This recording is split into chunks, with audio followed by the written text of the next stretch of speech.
Kalisus Maramba, danger, c'est beau d'amis, BTV3. Chaîne sur YouTube, BTV3. Bana poto, bana partout, bana monde entier. Balobi site à Mounene.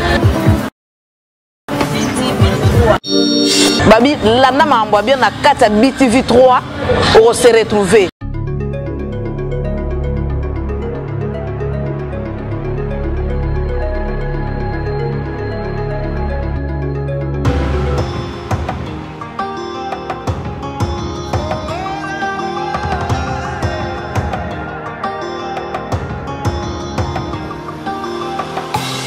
Posa nanga ezayo, toto nanga ezayo, nalingi yo na motema, zala nanga tinasuka, tindelanga banjelu, fungola. Appelé, Nandenge pour répondre à l'invitation à Bisso, un point de presse face à la presse. Et je profite aussi de cette occasion pour nous couper Sabino, ma meilleure V, et puis couper Sana abonné à la chaîne Abino, puis ma meilleure V. Donc, un point de presse à Bisso à l'élo, Tokolo Bela, Obabengi, quelques points au réseau.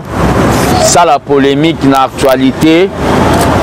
Premier point Tokolo Bela, il y a évaluation. Il y a une année au pouvoir, il y a président Fati. Et le deuxième point au Tokolo Bela, Ezali au Balobi, polémique sur Makambo, Etali, nationalité, il y a Banyamulenge. Et troisième point Tokolo Bela, l'Isolo, il y a Bic Rouge, dans les Isolo, il y a Londres, au président Salagi face Naba Congolais. Pétropé sa réponse, na madame Janine Mabunda, Naba propos nae, Oyo, à Salagi vis-à-vis à président de la République. Le 24 avril, janvier 2020, le pouvoir du peuple d'abord est totalisé une année. Une année où le peuple n'a pris à sacrifice. Après ça qui n'a pas une bokonzi, n'a pas bengi président Félix. Et ça, une année où Bisso armée des bâtisseurs tisséguédistes, Asbel na kacha UDPS, Toye poto sala évaluation par rapport à Nandenge Makambo Tamboulami na une année. Na une année à Fati, il y a eu au moins plus de 2 millions d'enfants qui ont bénéficié de la gratuité de l'enseignement. Na une année à Fati, il y a maintenant au Balobi 97 000 agents mécanisés, enseignants au Barozoa Mbongo dans le mois de janvier. Na une année à Fati.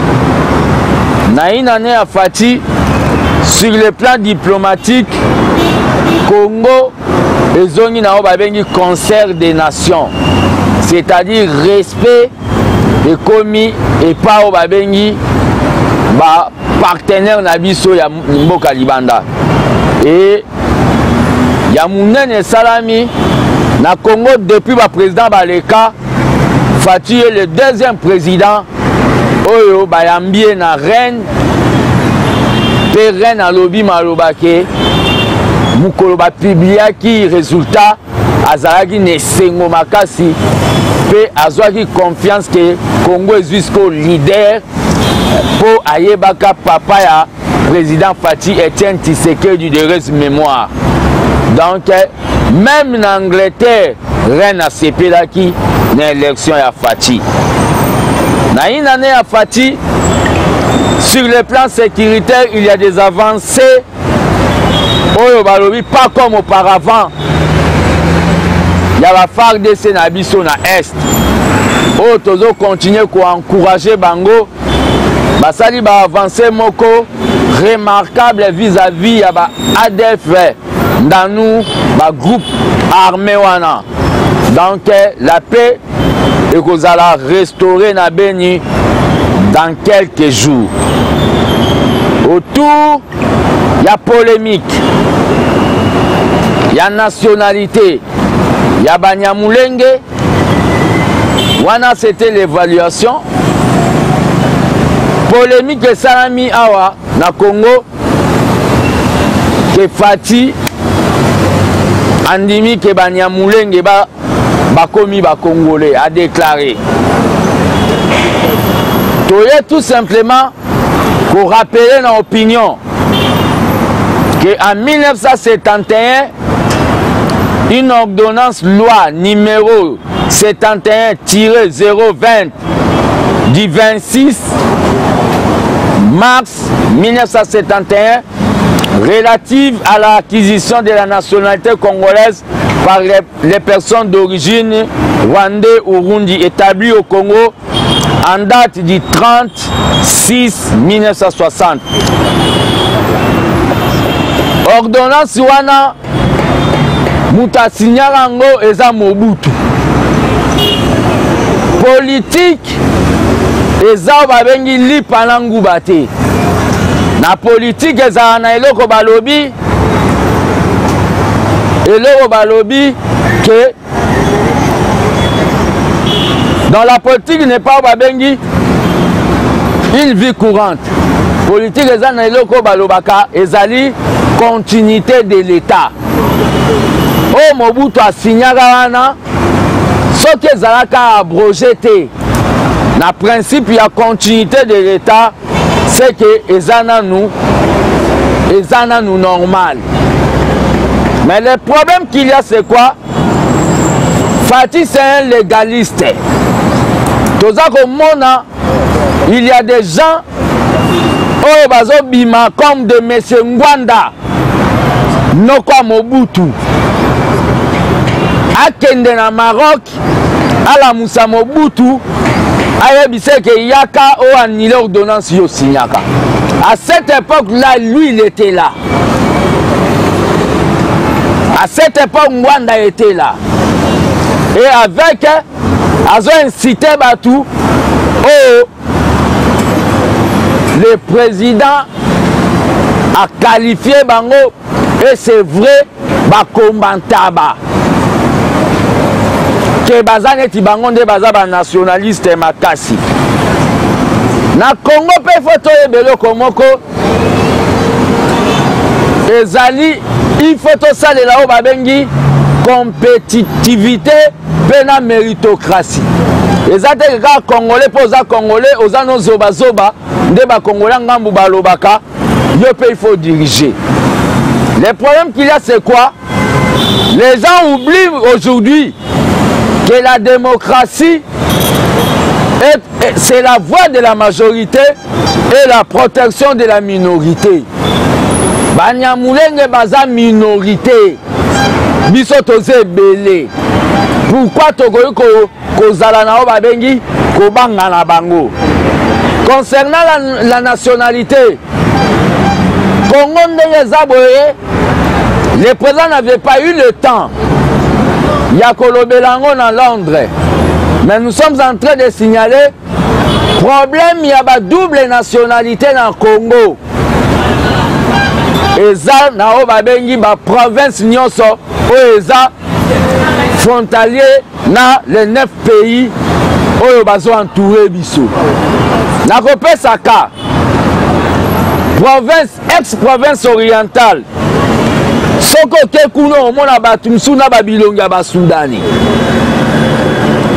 Les grands Équateur ogoyoka na RCA République centrafricaine batu msuba olo baba Kingbande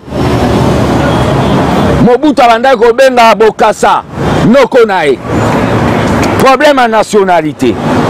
Les grands bandundu les affrontaliers Bakota Bolobo na Brazzaville République du Congo eza pe frontalier na Bandundu.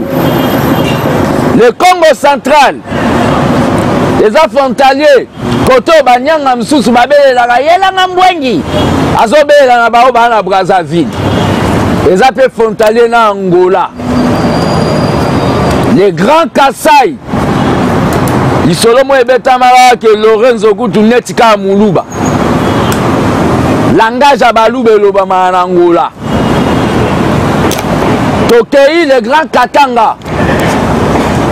Frontalier na Zambie, na Tanzanie. Problème à nationalité. Le Grand Kivu. Frontalier na Rwanda, na Burundi, na Ouganda. Problème à nationalité. Donc le problème de la nationalité, c'est pas seulement à l'est du pays. Mais toutefois, l'acquisition de la nationalité, ils ont engagé Ngamoko. L'acquisition de la nationalité, ils ont personnel. Ils ont été qu'à drogue, ils ont mafié, ils ont moulenge, son nationalité. On doit traiter votre dossier.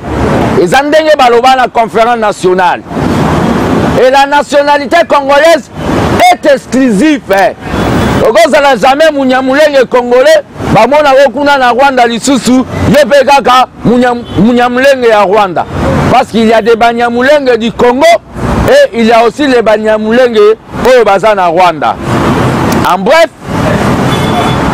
l'armée des bâtisseurs tshisekidistes, tant qu'un mouvement politico-social, propose au président de la République que recensement rapide et ça à niveau il y a qu'à identifier les vrais banyamulenge congolais pour qu'il n'y ait pas mélange que d'infiltrés.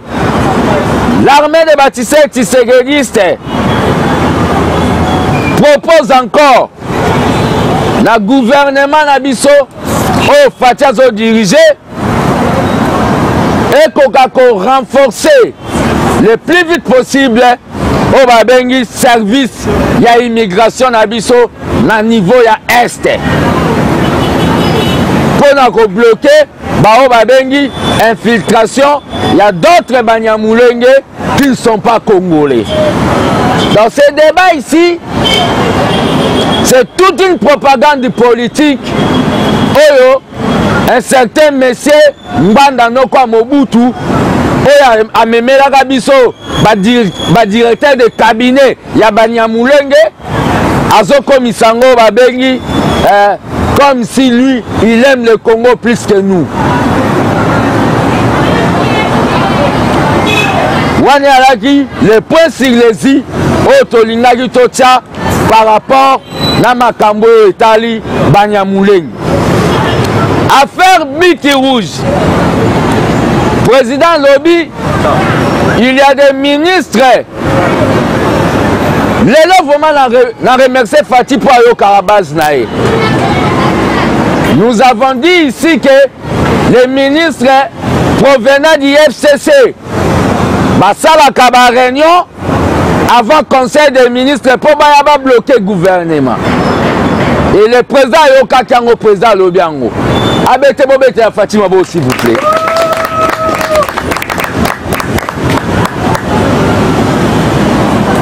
Président Lobi Biki Rouge. Le ministre des Finances, c'est un téti. Le ministre des portefeuilles, c'est un téti. Le ministre de la Défense, c'est un téti. Le ministre de la Justice, c'est un téti. Bozo Kaba ministère Ouana. Et le président a dit tout simplement que Toloba qui n'a que Fatih douceur et l'équidose. C'est que Fatih a qui dit sous ma casse. Cette année, c'est l'année des actions. Le président Alobi a appliqué Bic et Rouge, l'Ikolopé et Rosangana Mabelete. Ça, nous sommes en train de le dire. Article 169. Le président veille au bon fonctionnement du pouvoir public et des institutions, ainsi que la conduite de l'État. C'est-à-dire c'est lui qui constate s'il y a crise pas une autre personne. Ça, c'est l'article Obabengi 69. Mauvaise interprétation de l'article 165. Cet article est surtout, et l'obéit surtout, et établit un détournement, une violation grave des droits de l'homme, corruption, enrichissement illicite de la part du président de la République, Wananda ko mérité au Babengi, haute trahison. Mais la dame, Janine Mabunda, à se permettre, il y a que le capot à l'Oba, le président de la République, comme n'est-il droit de réponse vis-à-vis à Obabengi, la personne sacrée, l'institution Obabengi suprême. C'est que Madame Janine Mabunda, maman, au outil qu'on crée, crise au président Lobaki, si ça arrivait, il va dissoudre les parlements. On crée déjà une crise douana. Et le président de la République doit maintenant appliquer au Babengi, article 148, il y a qu'à dissoudre le Parlement. Article l'année, il va consulter. Il consulte le Premier ministre et les deux chambres. D'accord, tous nos conseils. Mais conseil non à cause wango pe na ke na sali eloko mususu. Président ko consulter bango. Baboya te tant que garant du bon fonctionnement de l'État, garant de la nation, il a le pouvoir de dissoudre le Parlement. Et nous sommes en train de dire à Madame Mabunda, ma députée na bango, oh bazala na palais du peuple, bazaba élu du peuple. Ils étaient nommés par Kingakati dans le but de bloquer au Babengi le peuple d'abord, la paix et du pain pour le peuple congolais. Bazab est élu du peuple. C'est-à-dire, nous appelons à tous les Congolais, Babo Sanate, leurs députés sont du Nawaj Nani, à Mankai président, Otto Salaï Bango. Ce qui va continuer cette fois-ci, tant que gardien du temple, nous allons faire ça. Cette fois plus que Otto Salaki. Va contacter pour démontrer que maintenant c'est la majorité populaire. Ils vont précipiter au Babengi exil na bango. Baeba que exil les a passés. Batu na bangwan. La révolution Tobengi na peuple boy. Le peuple doit être prêt pour une révolution démocratique. Parce que trop c'est trop. Qui veut les omelettes casse le œuf. Le président de la République veut le changement. Il doit maintenant frapper fort à dissoudre le Parlement. Votre départ du Congo, on tient à le signaler. Et que Zalaboro Kende exil précipité. Fait avec beaucoup de dégâts. Parce que bon, que Tinda Bozalakana, Moutoua Salake, Bopé Mamoua Mouké, Eza Fati, pour Alobaïke, Yendenga Zawana, a une politique de réconciliation. Ça sera avec beaucoup de dégâts. Le problème qu'il y a, Tozaïko Yebi Sanabino, que le président, Soki Boza Makasi, va destituer le président. Tant que mobilisateur nommé par Tshisekedi, je lance l'appel à tous les Congolais du nord, du sud et de l'est d'être prêts pour nous surveiller les bateaux. Parce que beaucoup de monde a été quand il y a peuple et l'équipe bombe atomique. Moi, ça a un moto. La coalition, le président de la République, c'est lui qui nomme un informateur pour identifier la coalition. C'est le président de la République, article 78. Il le nomme un informateur pour identifier la coalition. À côté de ma coalition. Le président a dit ceci. La coalition est un accident de l'histoire. Le président vient de confirmer au Toloba pendant beaucoup de temps que cette coalition est un mariage d'Angelou Démon. C'est un accident de l'histoire.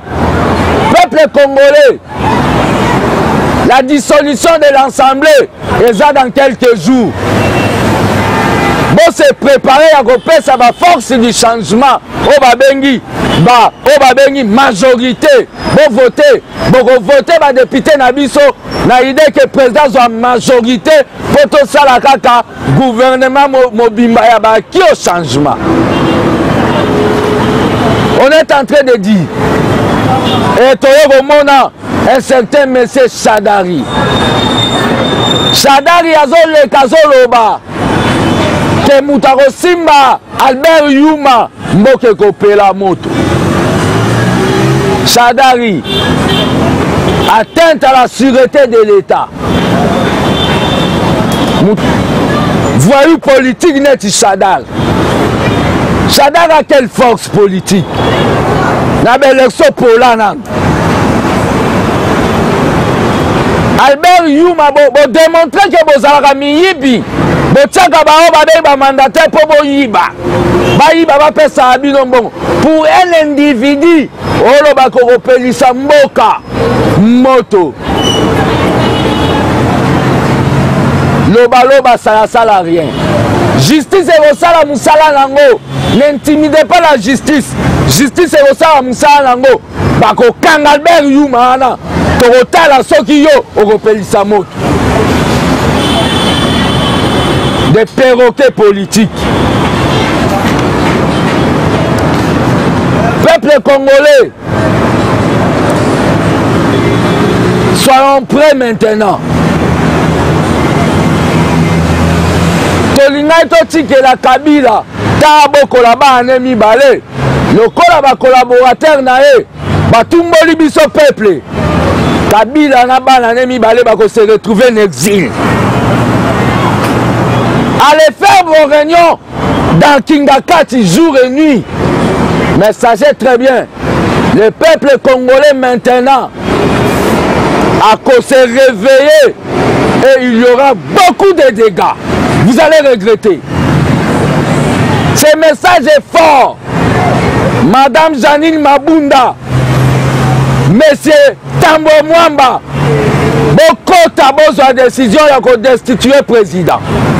Ce qui va parler du peuple. Le message est lancé à tous les combattants.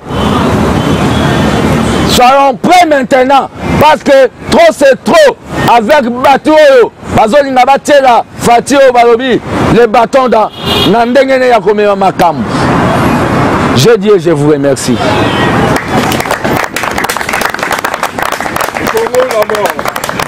Merci beaucoup. Je crois bien. C'est quoi? Soko Monaki, Bali c'est un baobimisa. Est-ce que le Congolais a comme français? Azan est né en France. Non, on ne fait pas le jeu de questions. Je suis en train de vous répondre. Congolais a comme français. Azan est né en France. Dans l'ordonnance à Mobutu Barobi, acquisition de nationalité. C'est que Bazala va Congolais. Mais vivant dans l'époque, il y a 1960. Donc Bazala a droit que Bakota la classification authentique, il y a Betini Nabiso. Acquisition de nationalité. Natandi copyright ordonnance. Mais identification à la proposition parce que Bissotoza a un mouvement et un bureau d'études. De proposer que va recenser le plus vite possible pour confusion zalati. Donc c'est ça notre proposition. Bibi, la parole est à vous. Maintenant, Sol, l'aime sous la propagande.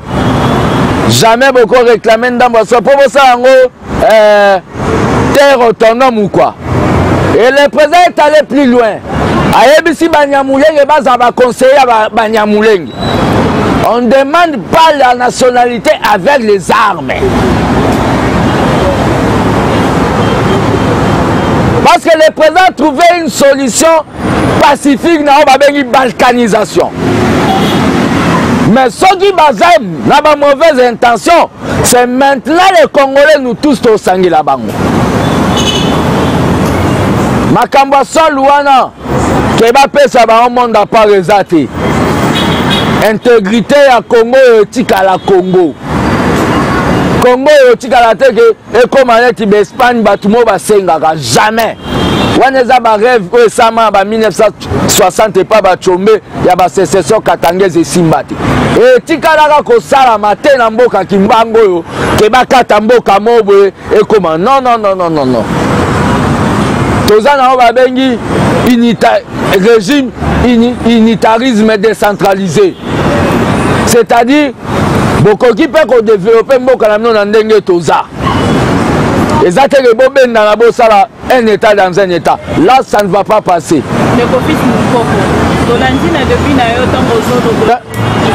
N'a pas de signification à Kombantaba.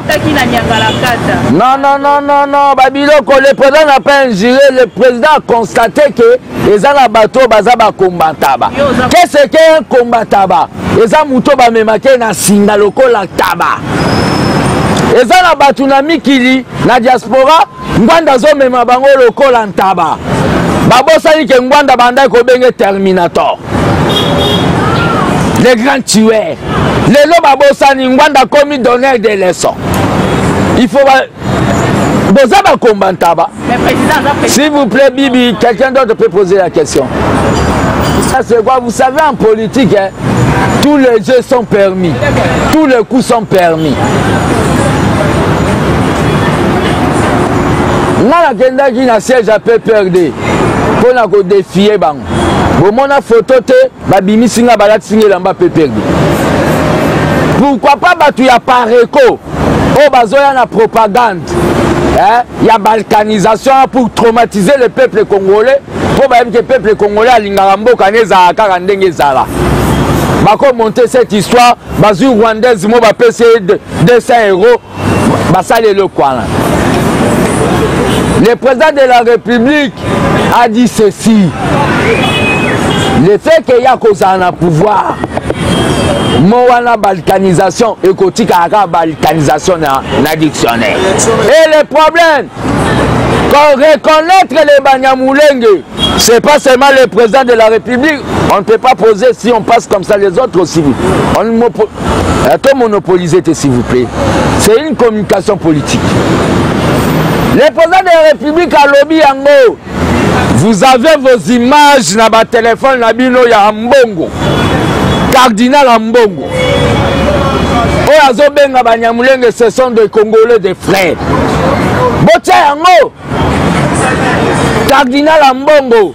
L'église catholique est dans la diocèse partout dans le Congo. Ils ont sur implanté que biso IDPS. Abengi bango ba Congolais.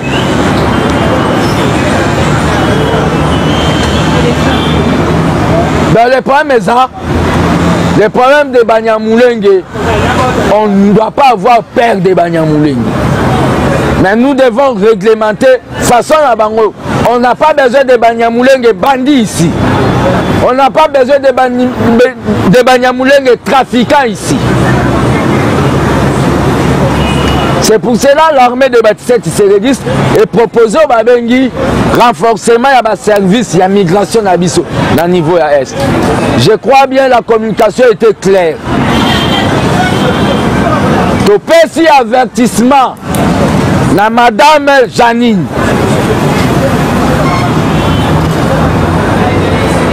Batinda Kete. Pour qu'à charge il y a eu de peste. Madame Okoka charge il y a eu de peste. Peut-on promettre dès que le président va dissoudre le Parlement, même les parlements provinciaux n'y se sont tombés le même jour. Message lancé à tous les Congolais, même dans le Congo profond. Ça va tomber le même jour. Trop c'est trop, merci.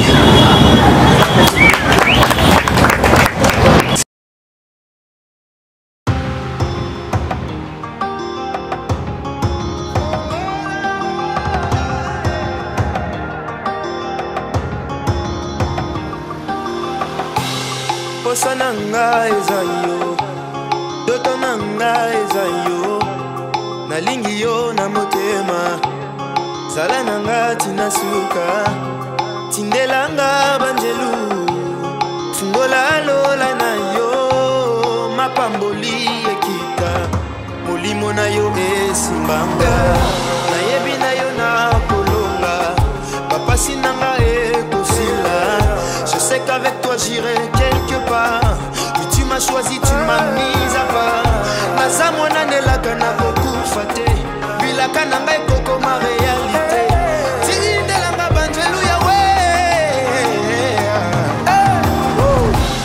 posa na ngai eza yo, ndoto na ngai eza yo, nalingi yo na motema, zala na nga tina suka, tindelanga banjelu, fungola lola na yo, mapamboli ekita, molimo na yo esimbanga, posa na ngai yawe, posa na ngai eza yo, ndoto na ngai eza yo, ndoto na ngai eza yo, nalingi yo na motema, zala na nga tina suka, tindelanga banjelu, tindelanga banjelu, yawe, fungola lola na yo, fungola lola na yo, mapamboli ekita, molimo na yo esimbanga. Vous savez, il y a des choses que les hommes ne pourront jamais faire pour nous, mais les anges peuvent le faire. La Bible dit que les anges sont des esprits au service de Dieu, envoyés pour apporter de l'aide à ceux qui est. Yasika lisusu makambo danger lisusu ebotami BTV 3 chaîne sur YouTube BTV 3. Bana poto, bana partout, bana monde entier. Balobi site ya munene. BTV 3. Babi landa mambo bien na kata BTV 3 on se retrouver.